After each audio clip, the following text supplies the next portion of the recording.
All right.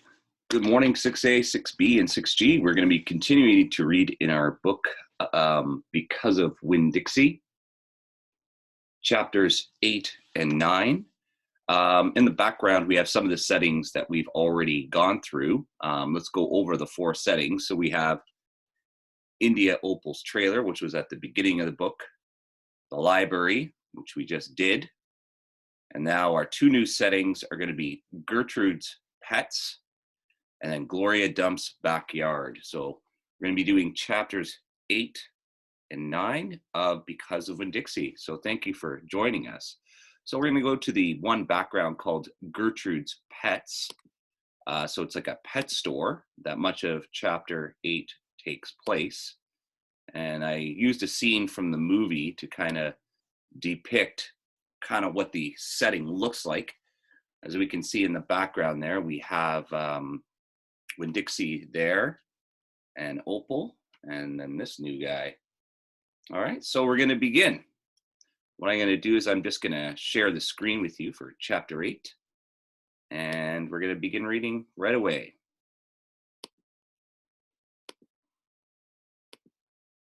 All right, let's go. Chapter 8, and of course I'll just, there we go.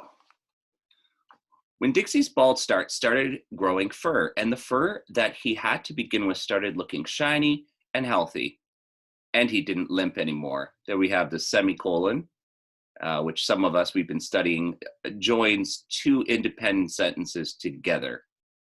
And you could tell that he was proud of looking so good, proud of not looking like a stray. I thought what he needed most was a collar and a leash, so I went into Gertrude Pets, where there were fish and snakes and mice and lizards and gerbils and pet supplies. And I found a real handsome red leather collar with matching leash. Winn-Dixie was not allowed to come inside the store. There was a big sign on the door that said, "No dogs allowed," so I held the collar and the leash up to the window, and Winn-Dixie, who was standing on the other side of the window, pulled up his lip and showed me his teeth and sneezed and wagged his tail. Something furious, so I knew he absolutely loved that leash and collar combination, but it was very expensive. Again, so you see the semicolon joining 2 independent sentences together, but both sentences match each other. So that's why they don't have 2 separate sentences for those of you who are interested in knowing how to use one. I decided to explain my situation to the man behind the counter. I said, "I don't get a big enough allowance to afford something this fancy, but I love this collar and leash, and so does my dog, and I was thinking that maybe you could set me up with an installment plan." "Installment plan?" said the man. "Gertrude!" someone screamed in a real irritating voice. I looked around. It was a parrot. She was sitting on top of one of the fish tanks looking right at me. "An installment plan," I said, ignoring the parrot. "You know, where I promised to give you my allowance every week and you give me a leash and collar now?" "I don't think I can do that," said the man. He shook his head. "No, the owner, she wouldn't like that." He looked down at the counter. He wouldn't look at me. He had thick black hair and it was slicked back like Elvis Presley's. He had on a name tag that said Otis. "Or I could work for you," I said. "I could come in and sweep the floors and dust the shelves and take out the trash. I could do that." I looked around Gertrude's Pets. There was sand and sunflower sheets and big dust bunnies all over the floor. I could tell that it needed to be swept. Said Otis. He looked down at the counter some more. "Gertrude!" the parrot screamed again. "I'm real trustworthy," I said. "I'm new in town, but my daddy is a preacher. He's the preacher at the Open Arms Baptist Church in Naomi, so I'm real honest. But the only thing is, when Dixie, my dog, he would have to come inside with me, because if we get separated for too long, he starts to howl something terrible." "Gertrude doesn't like dogs," said Otis. "Is she the owner?" I asked. Yes, no, he finally looked up, he pointed at the fish tank. "That Gertrude, the parrot, I named him after the owner." "Gertrude's a pretty bird," screamed Gertrude. "She might like Winn-Dixie," I told Otis. "Almost everyone does. Maybe he could come inside and meet her, and if the 2 of them get along, then could I have the job?" Maybe, Otis mumbled. He looked down at the counter again. So I went and opened the door, and when Dixie came trotting in inside the store, "Dog!" screamed Gertrude. "I know it," Otis told her. And then Gertrude got real quiet. She sat on top of the fish tank, cocked her head from one side to the other, looking at Winn Dixie. And when Dixie stood and stared back at her, he didn't hardly move. He didn't wag his tail. He didn't smile. He didn't sneeze. He just stared at Gertrude and stared at him. And then she spread her wings out real far and flew and landed on top of Winn Dixie's head. "Dog!" she croaked. Winn Dixie wagged his tail just a little tiny bit. And Otis said, "You can start on Monday." "Thank you," I told him. "You won't be sorry." On the way out of Gertrude Pretz, I said to Winn Dixie, "You are better at making friends than anyone I have ever known. I bet if my mama knew you, she would think you were the best dog ever." Winn Dixie was smiling up at me, and I was smiling down at him, and so neither one of us was looking where we were going, and we almost bumped right into Sweetie Pie Thomas. She was standing there, sucking on the knuckle of her third finger, staring at the window of Gertrude's Pets. She took her finger out of her mouth and looked at me. Her eyes were all big and round. "Was that bird sitting on the dog's head?" she asked. She had her hair tied up in a ponytail with a pink ribbon, but it wasn't much of a ponytail. It was mostly ribbon and a few strands of hair. "Yes," I told her. "I seen it," she said. She nodded her head and put her knuckle back in her mouth. Then she took it out real quick. "I seen that dog in church too. He was catching a mouse. I want a dog, just like it. But my mama won't let me get no dog," she says. "If I'm real good, I might get to buy me a goldfish or one of them gerbils." That's what she says. "Can I pet your dog?" "Sure," I told her.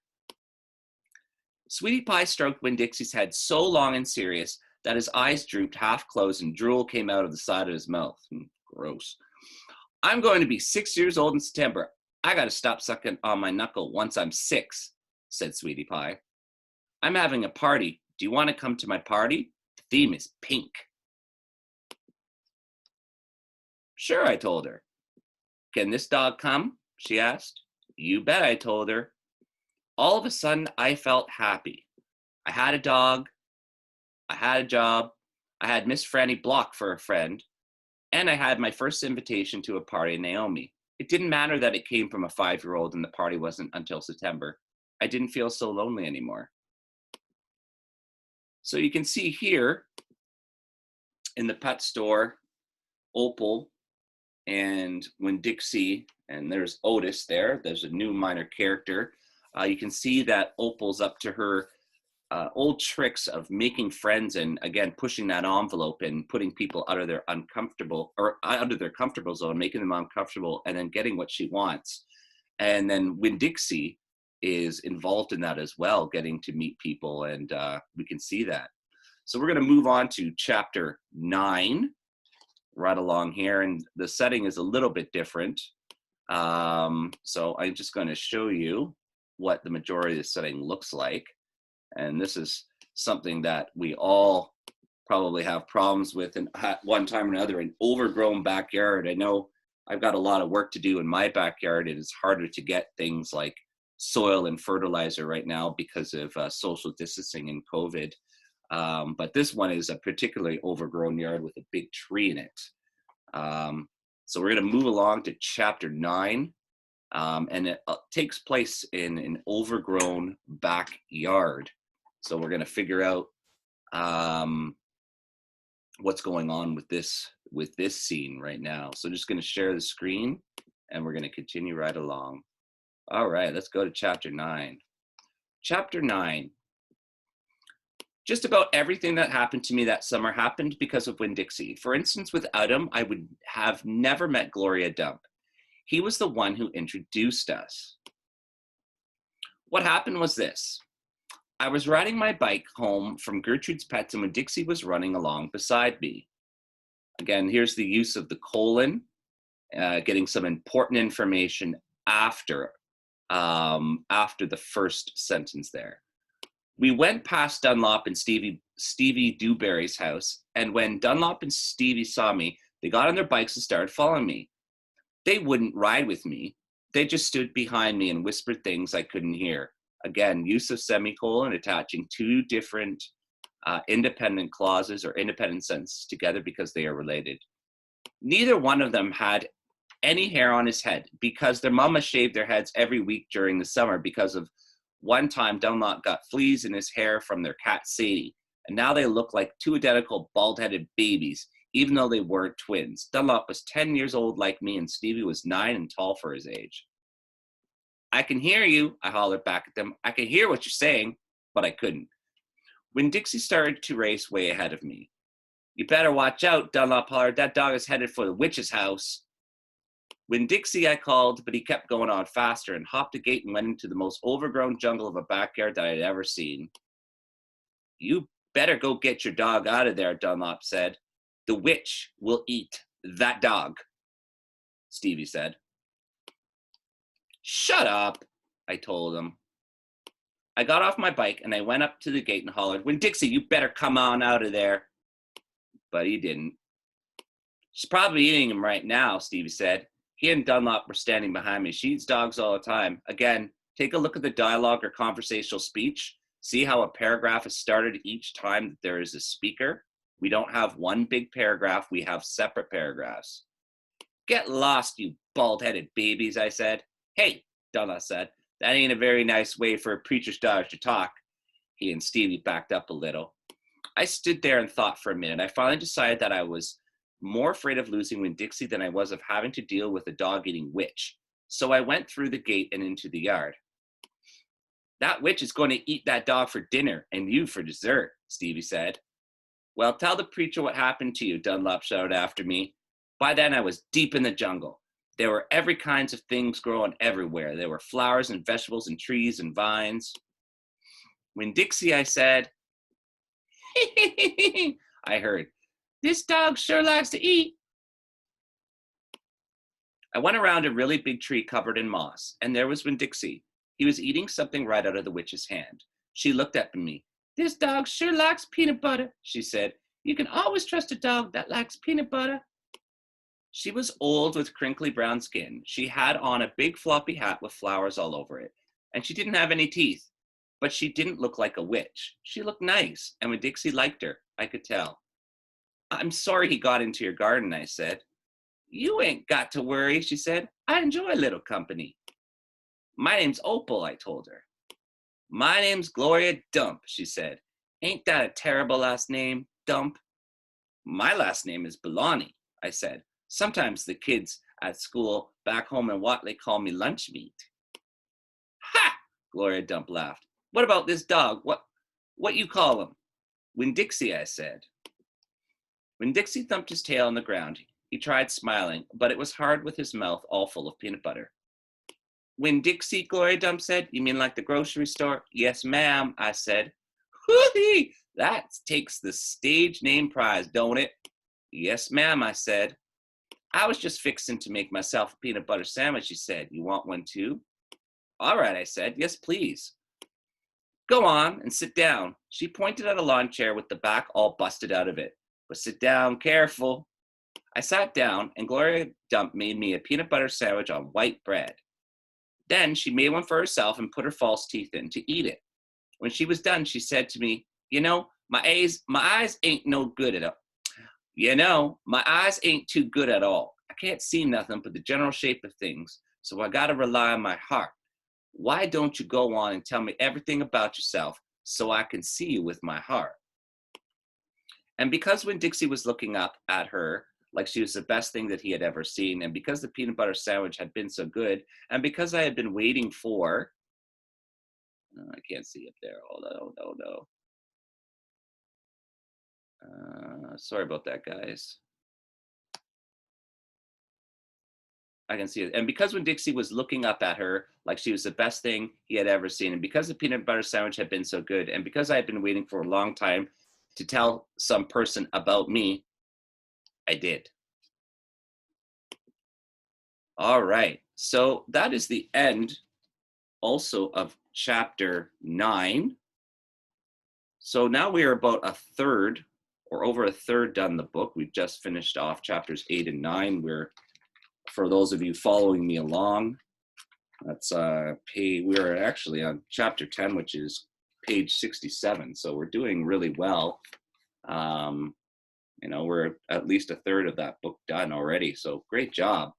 All right. So some reflections on these two chapters. So again, if we take a look at some of the features of narrative text, of the settings, we introduced the settings at the beginning of this read aloud session, and we had two new settings. One of them was Gertrude Pets, or a pet store, and the next one was this overgrown backyard, which is Gloria Dump's backyard. So those were the two new settings that were introduced. We had two, in terms of characters, we had I